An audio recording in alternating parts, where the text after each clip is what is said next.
Good morning. Good morning. We made it. What's our objective today? Are we going to give insight as to what old school versus new school is? Old school versus new school, does that? No. That sounds bad. I am the old one, right? So you're the new. Okay. So You're way more experienced than I am.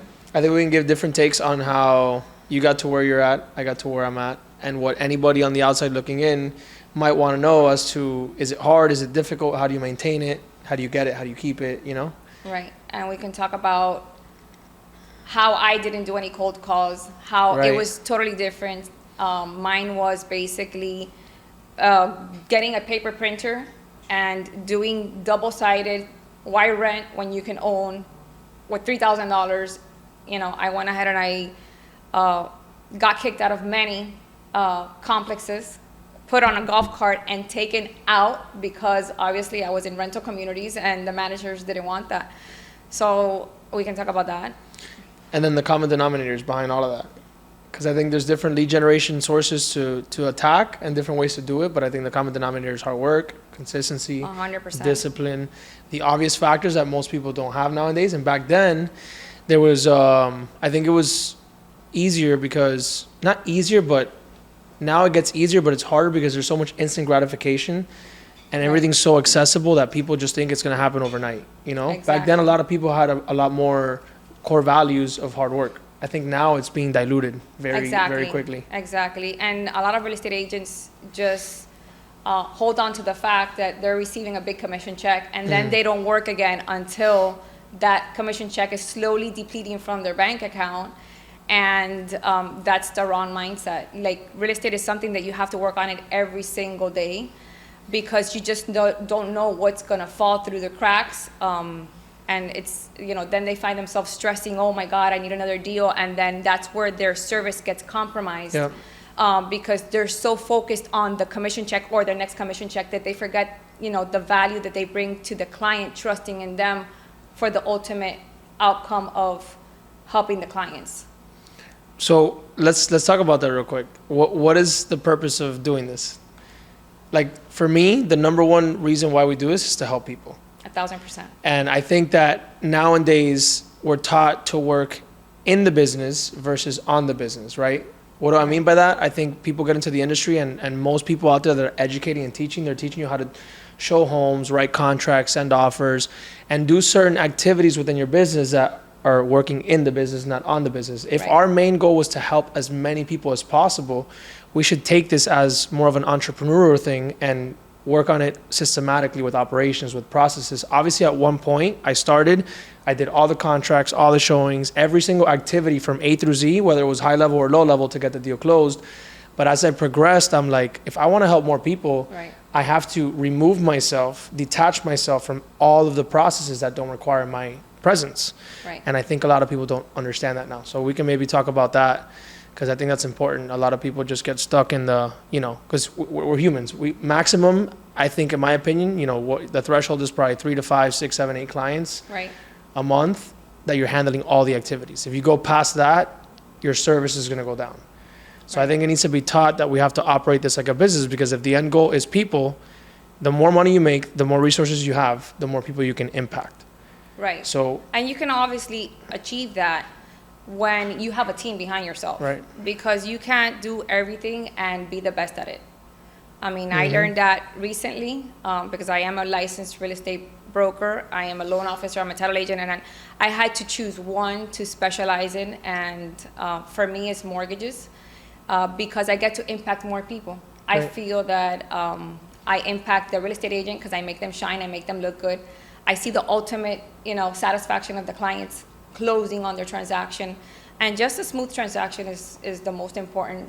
And without focusing again on what you're making, even though it's important, we need to focus on both, and they come hand in hand. But yeah, it's definitely to me, service is the sale. I think that if you prioritize this, it gets talked about a lot, but people don't practice it the way they should. Relationship over transaction. It has to be that way, because in the beginning, right, let's put yourselves in most people's shoes. They're starting the business, the industry, with no knowledge and no money. So it's kind of hard not to do the whole 500,000 times 3% when you're on the way to the showing, Right. which I was victim of when I first started. But by doing that, the priority is not the client. When the inspection goes south or the appraisal goes south or something on the loan happens last minute and you're so fixated that you were going to get that 3% of 500, you're going to be less willing to give up whatever you have to give up to make sure that client leaves the table as happy as possible. Yes. And by doing that, you're really blocking other blessings that could come your way from referrals, access to other networks, which ultimately will bring you more commissions. 1,000%. But people really, relationships over transactions. I don't think they mean it. You know what I'm saying? I think they objectify the commission way more than what actually shaking that hand at the end of the transaction and saying, you know what, I did my best. I hope you're happy. You know what's different between the old school and the new school is that we didn't have as much resources as you guys have. Mm-hmm. And believe you me, I paid a lot of life college lessons. I mean, I walked out of closings sometimes with $0. Yeah. Because to me, the relationship with that client was so important that I just looked at it as a college lesson, honestly. And those clients, I remember my first client, I made a mistake and I literally left with $0. And that lady still calls me today, still sends me her daughters bought houses, the uncles, everyone. And it was an expensive college class at that moment because I needed the money. But the relationship just went through so much more than that commission check. And I think real estate agents, you know, again, I know it's important, but if you nurture your relationships, you're 100%, you'll make it. 100%. So let's try to unpack that for someone watching, right? Because when you're in that position, right, of I got to pay the car, or I got to pay the rent, or I got to pay the groceries, or maybe you have kids, I have to feed my kid. How do you preserve the relationship and set aside the instant satisfaction of getting the commission and solving whatever right now problem you have versus doing the right thing and 20 years, 15 years, 10 years down the line, still getting business from that person? How do we make that decision? I think it's just a conscious decision. You know what? It's a conscious decision. And I'm going to tell you a quick story. In that transaction, I remember that I didn't get my commission check. I literally had about $400 in my bank account. You know, I was a single mom with 2 kids. And I remember it was in March because the fair was going on. And I had promised my kids to go to the youth fair. And I had either the light bill to pay or go to the fair with this whole commission situation that I had just lost. And you know what? I think that, by the way, I went to the fair. I spent $315. My light got cut off, okay? I literally got home, no light, 2 girls in my house. And you know what I did? I went to the dollar store. I bought $30 worth of candles. And for the next 2 weeks, I lived with candles all over my house. And I would tell my kids, look, now we're going to have a surprise. We're going into a dungeon. And we're going to be in all these candle lights. And I think it was just the way I looked at the situation. Because it was a problem. But it's really a situation that I knew how to deal with at that moment. And 2 weeks later, my water got shut off. I ended up showering in the gym with the girls after working out. So imagine dealing with that. But I was so like optimistic that I was gonna get the next one right, and the next one right, and the next one right. And you know what? Here we are today in our own office. That's crazy. So it's how you look at the situation. Wow. That's really powerful. I think it's perspective, because where you're at right now is not a coincidence. I mean, real estate, you guys, I mean, my first home, I bought it at 18 years old. My first home, when the first meltdown happened, I had a foreclosure sign in front of my house. Like literally a foreclosure, you have X amount of days to get out of the house because the sheriff is gonna come in. And I remember it's like, oh my God, what am I gonna do? And I was able to go through the channels at that moment and stop it, and obviously work harder, because at that moment I was young and I had that mindset that I have a commission check, I'm not gonna start working until, no. I had to grasp onto the idea of this is an everyday thing. I have to get up, even though I don't get a check on Friday, I have to get up and I have to do it. You have to make it, you have to continue. Every single opportunity, every person you meet, you just give them a card and you have these conversations with people, and even though you're not going to immediately do business with them, you got to listen to what the client is going through, what their needs are, and perhaps I can connect them with someone else that does whatever they're needing, and then just that connection between people creates success on the long term. And I think it creates a feeling for the client. Like, I was talking about this the other day with somebody that is in my academy. They're like, clients won't remember the credit that you got them, or the deal that you got them, or the negotiation that you did for them, but they'll remember the way you made them feel 1,000% throughout the transaction. And if you connect them with someone that can provide that result or feeling, they're going to remember that it came from you. Right. So I think, I wanted to ask you a question. Do you think if you wouldn't have gone through all those lows, do you think you would have gotten to all these highs? I think that everyone's lows end up creating who you end up being. You do have to have a strong mind. You do have to have an optimistic essence of where you want to be. So I think that all those trials and tribulations, I was able to pick the negative and turn it into a positive on the long run. But I knew exactly what I had to do. Maybe there was a little bit of young in me back then where I didn't, think the way I do think. And there's no saying more true than saying, el diablo sabe más por viejo que por diablo, right? So I've learned to look at the negative. Even today, I have the negatives, and man, life is just college. Yep. And I didn't go to college, but I did the life of, college life out here in the real world. And it's just how you look at the situation.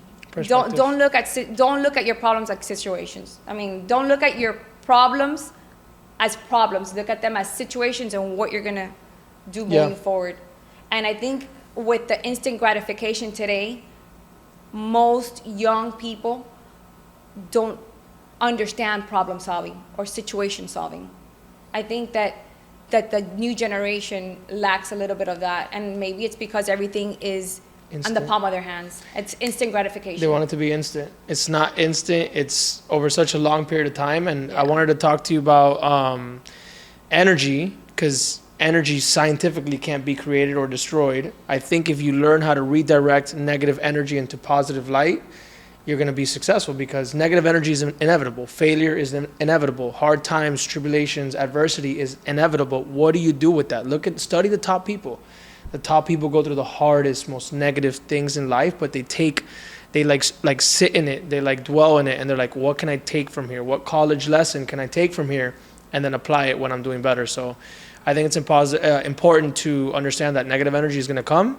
What do you do with that negative energy when it comes is what it's important. Yeah, the negative energy. I mean, I've had clients that are super negative, and sometimes real estate agents have to be per se psychologist, or you have to try to put yourself in the people's shoes and try to give them a positive outcome, because they're so programmed for negative that reprogramming them at that moment, and that's the essence that you want to leave with people. You want to leave your positive essence with everyone. Right. And in real estate, you have to be very positive. Your energy has to overflow for things, to go smoothly, and to have great conversation, great relationships with people. Yeah, I think things are never going to go. This is what I've learned. I mean, I know you've probably done way more transactions than I have, but there's never a smooth, perfect transaction. There's always something's always going to go wrong. And I think what's really helped me, and you can probably attest to this, is really sitting down at the beginning of any transaction with a seller or a buyer and just setting very clear expectations. 1,000%. Asking a lot of questions. Like when I do a listing presentation for people listening, I don't present more than 10% of the time. I discover problems 90% of the time by asking questions, and then at the end of that conversation, I'm like, all right, based on what you just told me, we just uncovered all your problems. Here's what I think we can do. Right. And I'm going to set a realistic expectation of what is about to happen. Because most people go in there and they're like, look, you want 800? It's probably worth 720, but I'll do it for 800. It'll get done in 30 days. No problem. Don't worry about it. Because they don't want to lose a business. They're transaction driven. Right.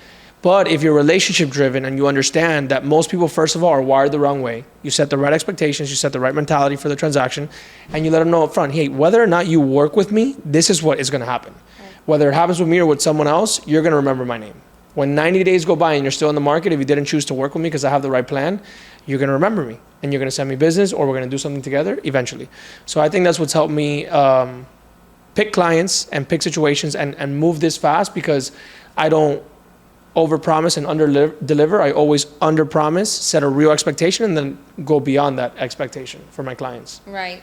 I mean, it goes down to banks have existed forever, right? Mm-hmm. So when you walk into a bank and you open up a bank account, what is the first thing that the personal banker takes out? They take out a sheet that says, know your client. And that's existed forever. And we fail to know our clients, fail to interview them, fail mm-hmm. to basically find out what their needs are, because we're so concentrated on doing the sale. Right. But this goes back to the old days. Know your client, get to know them, and that will get you the sale. 100%. So it goes way back, way back, and we just need to bring those old tools back and collide with the new technology, and you'll be the most successful entrepreneur in real estate. 100%. And I think something that I get kind of like, I see a lot of it happening, is that people don't know how to not only know your client, but pick your client, right? They fail to set macro goals, right? Macro goals is a big long-term goal, and they fail to set micro goals. So those micro goals is what's going to get you to the macro goal. If you don't understand that you have to pick the right clients to get to the macro goal quicker, you're going to fail. And by having that mentality, you don't go into an appointment you being the one selling yourself. You go in there basically interviewing the person as to determine whether or not that person makes sense for you. Yeah, exactly. And in that process, you uncover the problems, and you then decide, hey, does this person's energy, timeline, and situation make sense for my micro goal? If it doesn't, I'm not going to take them. If it does, let's take it. You accomplish that micro goal, which then gets you one step closer to the macro goal. Right. And not all clients appreciate the truth. So for me, saying the truth and setting that expectation that you were talking mm-hmm. about went a long way. I did have clients at one point or another that didn't agree with what I was saying. And believe you me, I want to say out of 5, 3 would come back and say, hey, absolutely, what happened, what you said was going to happen to me did happen to me. So it might not be a perfect fit at the beginning, but if you always say the truth, trust me, even if they don't come back, they'll sit at the closing table and say, oh my God, I remember this girl. And then who are they going to refer in the future? They're going to refer the person that told them the truth versus the person that lied to them that's making them close at the table. Right. So 100%, you set the expectation, you say it up front, how it is, what could happen, what can't happen, how it should happen. But we don't have control of everything. And as long as you set that expectation up front, it's a win-win situation with that relationship. We control what we can control, and then just set the correct expectations. Then I don't think things can go wrong. If you truly just put your best foot forward for your client, I don't think things can go wrong. And people forget that the level of competition in real estate is so low. It's so low. The barrier of entry to get into this industry is almost silly. To just sign up, pay for a course online, in 4 weeks you're licensed. If you really just outwork your competition, you outstudy your competition, and you outperform the other person in the sense of like just putting the relationship first. Over the 5 to 10 year run, you're going to win. But people, the thing with people also that I see in real estate is that they don't burn the ships. Let's talk about that really quick, because they say, you know what, I'm gonna test out the waters with real estate, and I'll have my part-time job in the back, or I'll go to school just in case. If you have that just in case mentality, this is not gonna work. Exactly. You have to look at your hand and say, you know what, I'm all in. Because this is the kind of business that you have to be all in, and you have to be all in for at least 2 or 3 years. Some people have it quicker, some people take a little bit longer, but most businesses that you see really thrive, they're in year 5, 6, or 7. Right. Or 8. It doesn't happen overnight. Pero la gente piensa, they think that it's just gonna. Yeah, they think they're gonna go out there, call a listing, a for sale by owner. They're gonna go to the appointment. They're gonna get the deal, and their life's gonna change. It's not. It doesn't happen. And like you have to have thick skin. I think in this business, you have to have thick skin. You have to be used to saying to be told no. Yeah. And people fail to forget to remember that next to a no, next to a yes, the best answer is a no, because you have to become that person to turn that no into a yes. Right. Like I get people here in my office all the time that they don't qualify, but I don't tell them a no. I say, hey, if we do this and this and this, it's gonna be a yes. Now, if they want to follow through or not, it's something else. But the next best answer to a no is right. To a yes is a no. I'm glad you brought that up because that brought a thought to my head. There was a lot of deals that I've closed that you've probably closed as well that we're not supposed to close. But just because we have that think outside the box, I went to a high school and they always said this thing, what box? The way I look at life is like there's no box, there's no limits, there's no regulations. Obviously, there's laws that you have to follow. But if you look at a transaction and you analyze the entirety of it and every single infinite solution that you could have, it just takes a little brainstorming. But there's always going to be a point where someone comes in, they're like, look, they don't have enough income, they don't have enough this, they don't have enough that. There's infinite amount of solutions. Find a cold bar, find this, do that, get another job, add this, add that. With real estate, once you're under contract, there's an infinite amount of things that can go wrong, but there's an infinite amount of things that you can do to fix that. Right. But people don't think creatively enough. You know what I'm saying? And they don't build that bond with their client. You have to think creative enough, but not get in trouble.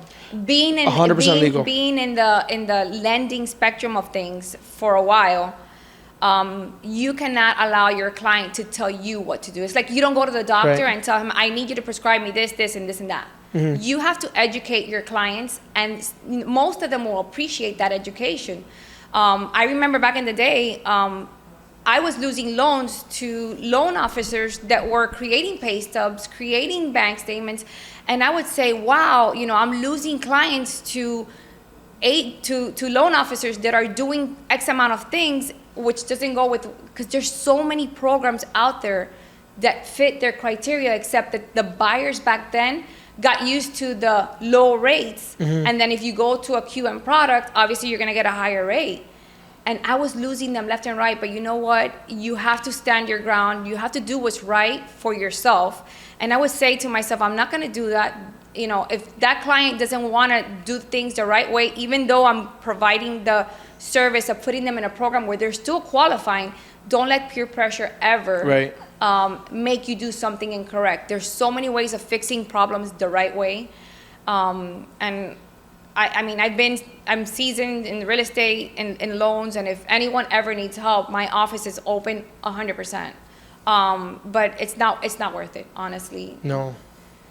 It's so much better to go to sleep at night and not have to. And look, we talk about this all the time. Every single action has an equal and opposite reaction. If you do something sneaky or shady, or that's not right, or that's not with the right intention, or that does not put your client first, that action is going to have an equal and opposite reaction in due time. In a year, 2 years, 5 years, 10 years, it's going to happen. So if you just continue to put your foot forward and say, you know what, I'm going to do the right thing. I'm going to do the right thing. Without asking for anything in return, those actions are compounding. They're being thrown out into the universe, and that energy has to give you an equal and opposite reaction. So I think that's very important to keep in mind, that you're going to get an instant result, a short-term satisfaction from doing something wrong, but the long-term longevity of doing everything right when you're supposed to is much more better. It feels greater, and you just live a more sustainable life after that, I think. Yeah, definitely. I'm going to tell you something that happened to me like 3 years ago. And mind you, I've been in real estate for many, many years. And I'm saying this because you can't ever think that you know it all, right? Because I was the listing agent back then in a transaction, and I accepted a contract, and the agent sent me the DU, which is the direct underwriting for his clients, showing me that they qualified and whatnot. And I would get to closing, I'm like ready to go to closing, and I asked for the closing statement. And in that closing statement, as we're going to the closing, I look at the closing statement, and it says that the seller was giving $8,000 in closing costs. And I was like, what? I don't remember seeing this. The buyer's agent put it in a spot on the contract where I would have never thought it was. Usually when there's a seller credit, you see it in additional terms. Okay. Right? So seller agrees to whatever, the buyer contribute whatever amount. And they had put it in the little boxes where all the addendums are, and they put 2% closing. and I missed it because I'm not used to seeing it there.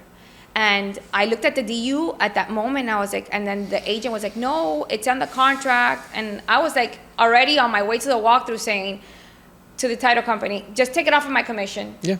Take it off my commission, and it is what, but that stayed behind my mind, and I was like, this can't be happening to me. Like, what is wrong with me? So I called the Miami-Dade Board of Realtors, which they have an attorney. Right. And I'm here like super frustrated talking to the attorney. I go, listen, this buyer's agent, I think, did a sneaky, move on me and put it here. And then he goes, Iris, where is it on the contract? And I said, it's where all the addendums are, and they just check the box and put closing cost, like closing, 2% closing. And he goes, 2% of what? I said, well, it says 2%. And then he reverts back to the contract. He goes, of closing cost? Just give him 2% of the closing cost. And I was like, yes. And then obviously the buyer's agent got upset because to me it was something sneaky that they were doing. Why would you do that? Especially giving me a DU that I don't see the seller contribution on the DU. I would have picked it up somewhere or another. So that she found herself in a jam because her broker had to go to the closing, confront me, and pay it out of his part. So do things right from the beginning, If you don't want these surprises at closing, that surprise was, for me, at closing, huge. Again, I was willing to lose all my commission. Right. But I didn't feel that it was fair because it wasn't a transparent request to have the seller pay any type of closing cost. So, just be transparent. I would love to see where they're at now, where that agent is at now. Yeah, I think that they did change the way that they do their trainings. Because I sat down with the broker at the closing table. I go, you shouldn't do this. I've been in the business X amount of years. This is not where you put it, especially when you provide a DU that doesn't show that. Like, that's sneaky, doesn't get you far. It's not going to get you far. At all. I mean, it might work for a couple of times, but trust you me, it'll catch up to you. Yeah. Yeah. I say it all the time. I don't think true net worth is like how much dollars you have or how much money you have. It's how much access to people and how much trust do they have in you. I think that's the true equator of net worth and wealth. Obviously starts with health, family, and then business. But if you have a bunch of money, but you have a bunch of people that hate you and that don't trust you, eventually something's going to happen where the market's going to shift. You're going to have a downturn. If you don't have a bunch of people you can pick up the phone and call and say, hey, look, I need $50,000, I need $100,000, I need $150,000 to start this new business, or let's partner up on this deal together, you have nothing. Yeah. So all I aim to do, especially me, I'm 27. When at my age, you were like, I just want to build relationships. I want to build trust. I want to build networks. I want to build communities. I want to build a way for people to just see me as a brand and just trust me blindly because they know I have the right intention every single time. Mm. And I think with that mentality, you can't lose. First of all, this is something I tell to my students as well. When you go to the doctor, do you tell the doctor what the problem is? Doctor, I'm coughing, my heart hurts, I have this. No, the doctor sits here and he goes, let me touch your chest, let me touch your back, let me feel you out, let me ask you questions, let me figure out what the problem is, and then plugs in the solution. But the students and everybody, the clients, they always think they know what the problem is. Yeah. We are the professionals, we have to guide them the right way, but the doctor's not going to tell you to take the wrong medicine. Right. Because if you take the wrong medicine, you're going to get sick and you're going to be like, that doctor I can't trust. Right. So always prescribe the right thing, even if it's not beneficial for you. Right. Because sometimes there's a medication that the doctor can sell the patient that costs way more and it's going to put more money in their pocket, but that's not what they need. Yeah. So if you always prescribe the right medication to your student or client, you're going to have a more favorable result in the long run. Yeah, I think that your word and your essence is your currency. Yep. And you can't mess it up. It's everything. That's what, if you're worth $100, you're worth $100 all the time. Your word and your essence and what you leave in people, that's your currency. That's your business card. Right. I like that. Especially nowadays. Yeah. Social media. You fuck someone over and it's like, oh, forget it. Everybody's going to find out. Not even blasted, but just the way that people can communicate now. Like every time I get a new client from a new state or a new country, that wasn't possible 10 years ago. That transaction wasn't possible 10 years ago. So now if I screw you over, that screw over spreads like wildfire even faster Like back then, 15 years ago, you can screw somebody over in Miami. No one's going to find out in Texas. You can just move, pick up your bags and go and start doing business and scamming people in Texas. But you can't and shouldn't do that now anyways. Yeah. It spreads way faster, just like negativity spreads fast, but positivity spreads just as fast. Correct. If you do the right thing, it's eventually going to pick up enough momentum where I was listening to this podcast that says, if you're broke, it's because you're selfish and you don't provide enough value to the marketplace. 1,000%. If you provide enough value to the marketplace, you get compensated in direct proportion to how much value and how many problems you can solve. If you don't have money, it's because you're not putting the problems of other people before yours. Right. If you have money and you have a good financial situation, it's because you are bringing value to the marketplace. Exactly. It's very important. Just in everything, not only in real estate or not only in this business, in everything you do in life. Yep. And everything you do in life. It all compounds. Every action has an equal and opposite reaction, and I think I talk about this a lot. We're all very trained to be result oriented, to think about, when you get into real estate, what is the end goal? Top producer. So we just focus on top producer, and typically people think and associate top producer with more commission, right? But we forget about what the process really is to get there. The real sustainable longevity-wise top producers are the ones that put people first, relationships, impact the community, put every single thing besides their commission first. It's always the opposite. It's always the opposite. You put everything else besides the transaction first, and you're going to get more transactions. It's crazy. Yeah. You put everything else besides the actual money or the outcome first. You put the process first, the outcome just happens. Right. And it's more enjoyable because I can attest to this. I'm not nowhere near any mountaintop that I wanted to climb. I've climbed a lot of the mountains that I wanted to climb 4 years ago. I've climbed. And I'll tell you right now, if you don't enjoy the process, it was for nothing. And if you did it the wrong way, it was for nothing. Because the best feeling that you can have is being proud that you did it the right way. But also enjoying that climb. Right. I don't think people get to the top of Mount Everest and they're like, oh, this feels so good. They're probably like... Yeah, they're like exhausted. I can't believe I made it. I didn't die. Because I don't know how many people die in Mount Everest. But if you just, every single step or every single thing that you put into if you just enjoy that, that's the actual destination, I think. Every moment that you're actually in. Yeah. Do you remember your first transaction? I do. It was horrible. Yeah, mine was too. I want to hear yours. It was a for sale by owner. I had, my first sale. I did a lot of rentals my first 13 months. I did like 50, 55 rentals my first 13 months because when I got into the business, it was February 2020, then March 2020, COVID. Wow. So like sales, and that's why I say people have so much excuses. Like I got thrown into it in the worst time. And I still thrived. You know what I'm saying? I made a goal when I first started that in 90 days from being licensed, I would be removed from my part-time job.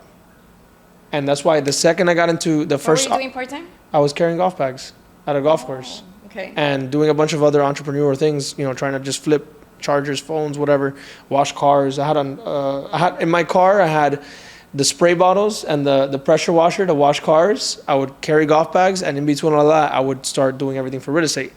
So, long story short, I did rentals for a little bit because I said 90 days I'm out. And then, I started making cold calls. This is a big separator too. I don't want to get super off track, but a big reason why a lot of people don't make it is because they want to be perfect. Like when I got the script book put literally on my desk, I was looking around and I was like looking at everybody call and I was like, damn, they sound like they know what they're talking about. But I read it for like 30 minutes and I just picked up the phone and started calling people. And I just started having really bad conversations, but rejection is the best form of correction. Yes. So as I'm going, I started getting on track and okay, this makes sense. I started getting appointments with sellers right away, but then COVID hit. Everything shut down, but I was like, doesn't matter. I'm not going to listen to that. I'm going to keep doing my thing. I started doing rentals. 13 months in, I got really comfortable with the rentals and I said, you know what? I'm going to make an uncomfortable switch. I'm going to go back to cold calling and do the for sale by owners. It was my first cold call back. I got an appointment. I had no idea what to do. I didn't know what a listing presentation was. So I pretended to be the investor, which is not something I would recommend anybody to do now. I showed up and I did a bait and switch. You know what I'm saying? I told the guy, I was like, look, I'm looking to buy this home. And then when I got there, I was like, look, this home doesn't really meet the criteria that I'm looking to get, but I think it's a great opportunity. I think you're selling yourself short as a for sale by owner, statistically proven for sale by owner sell for X percentage less. I told him, give me 7 days. I'm brand new. I have a good team behind me. I have no idea what I'm doing. But if I close this sale, my life changes. So I'm going to put every ounce on the line for you, and I'm going to make this happen. I sold that house for like $25,000 above asking price. I crushed it. I blew it out of the park. It was not the smooth transaction at all. I was crying on the floor 2 days before closing. But I had every intention to make sure that that seller remembered me forever, and we've done 3 deals since. That's awesome. And from there, I did an open house. One of the neighbors walked in. I got buyers. I double repped that deal, by the way. I closed the seller, the buyer. I got the neighbor to list his house. The seller of that original house bought another house, and the seller of the other house listed with me. I sold his house. I double repped that deal. I sold that seller's a house, and then I have clients from that. It's just a snowball effect. Once you're in the market and you have the right intentions and you're savvy, you'll pick it up. You just pick it up. But like never once did I walk in there and I was like, I'm gonna screw these people over. I was like, you know what? I was raised the right way. My mom, shout out to my mom and my dad and my grandma. I was raised the right way, and I don't believe in scamming people, taking people's money. I'm going to provide you with a result, and I'm going to earn my commission. Exactly. You know what I'm saying? But I had no idea what I was doing. I just knew that I was going to ask questions. I had a good team behind me, and I was going to ask questions. I was going to be resourceful, but I knew that if I closed that, right after I closed those 2 deals, I moved out of my mom's house. I rented an apartment, and being in that space, in that energy, just changed my life. So I tell every single student that I onboard, I'm like, you guys are literally one call away from changing your life. 1,000%. Yeah, you know? Yeah, if your actions today will change your tomorrow. Which route do you want to go, the right way or the wrong way? Right. And it's just a domino effect with your daily choices. Right. My first transaction, I'm going to tell you, I was not a listing person. I was a buyer's agent. And back then, you had to, in order to show houses, you had to pick up this thick book that was the MLS. There was no computer, so you had these maps in the office that you would have to. It would be by area. So none of the realtors nowadays know the areas. Like 40 is Southwest, 41 is all of, up to city of Miami. And then Broward runs differently. So we had to memorize all the areas in order for you. And you had to go there and with the map and then buy the specific MLS book and then look. So how did that work? Sorry to interrupt you. Like if you got a new listing, how do you put that in the book? They have to make a new version of the book? Yes. Every. So how often does that work? Like how often did they upload listings? It was every week. Those books came out weekly. So if you wanted to put in a listing, you had to wait a week to be published on the MLS book. Now I'm saying this, and I feel like a dinosaur here. Like guys, I'm old, but I started young. Okay, so so you had to grab this book. Well, finally, I get the contract. And by the way, before, if you had a contract, you wouldn't email it. You had to get in your car and go meet the seller and the listing agent. Wow. And present the offer in person. So my first contract was crazy because I remember the offer price was $108, and they were asking like $135 for the house. And when I get to the house, it was a gentleman from First Service Realty. I mean, we can beep that part. And and I remember the guy's name and everything. That hit me so bad because I felt so bad. But I taught him a lesson, right? So I get there, and my offer was for 108. And mind you, he had to tell the sellers that we were meeting. It was 7 o'clock at night, and I'm there with the sellers and with him, and I take out my contract, and I'm like, this is the offer, 108. And the guy just grabs it, and he goes, oh, you wasted our time. I was like, imagine, it was my first time going by myself, and I was like, I felt like I wanted the floor to open and swallow me, like suck me in. So I said, I composed myself because all I wanted to do was cry. And I said, I'm sorry that you feel this way.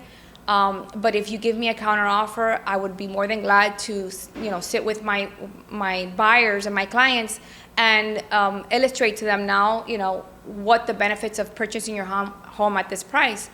And they went ahead and they countered back and like a 123 or something. And I went back to my clients, and they accepted.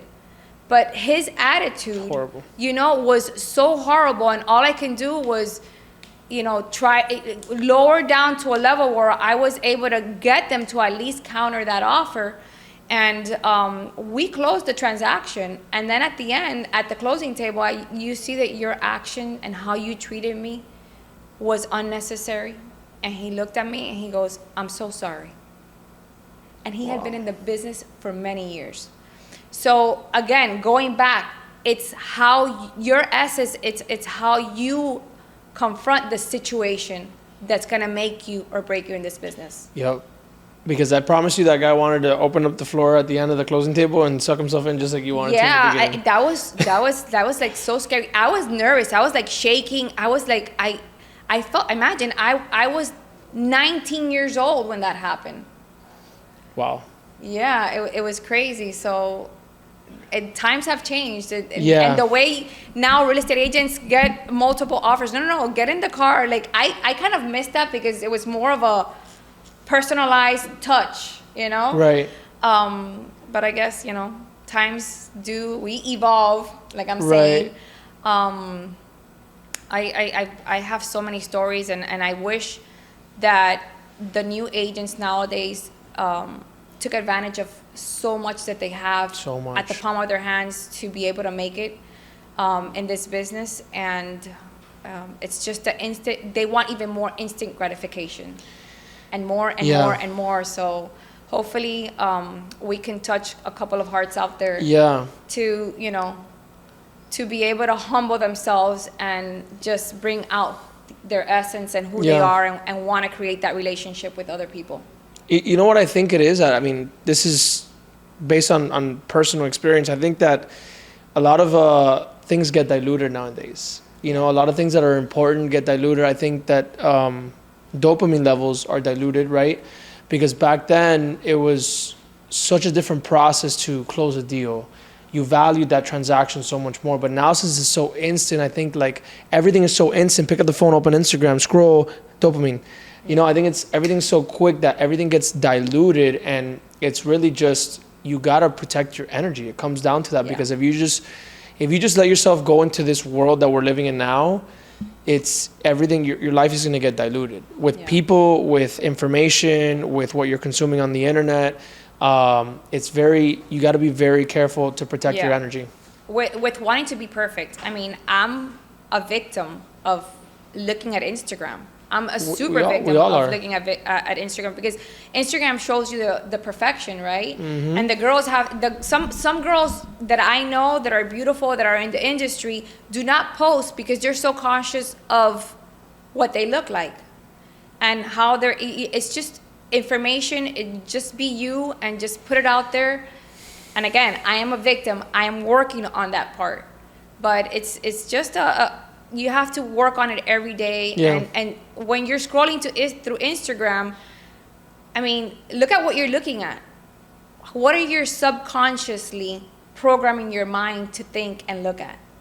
So I'm very careful with that. And I did something the other day on Instagram that a lot of people reached out and screenshot their feed.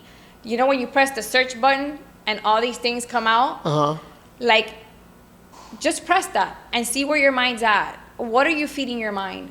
Where do you want to be in the future? So it's crazy how many people did respond to me, that their mind is all over the place and not where it's supposed to be. Right.